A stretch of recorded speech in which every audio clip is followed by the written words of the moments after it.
Minister wa iganda marĩ hamwe na mũnini wa gavana kaunti-inĩ ya Kiambu mekinyitie kĩganda-inĩ gĩkĩ gĩa gũthondeka waya mwena wa Thika kĩrĩa kĩhotete kwĩhanda ona thengia wa gũkorwo kĩahingũrirwo rĩrĩa bũrũri ũrahatĩrĩirio nĩ mũrimũ wa COVID-19. This plant demonstrates the resilience of Kenyan business. It has been installed during COVID times or in the last 4 months.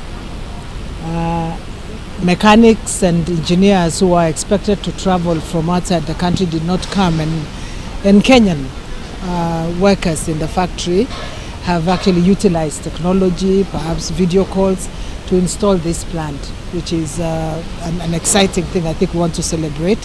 Akĩgathĩrĩria wĩra ũrĩa ũrutĩtwo kĩganda-inĩ gĩkĩ, Betty arauga nĩ kĩonereria kĩa ũrĩa biacara gũkũ bũrũri-inĩ ciĩkĩrĩte kĩyo gĩa kwĩrũgamia ona thengia wa gũkorwo maũndũ nĩ maritũ. Of course we are aware that, and we know that there are sectors like in hospitality and those who serve hospitality that have also been negatively affected. But by and large, where they were able to find a way, Kenyan businesses have responded.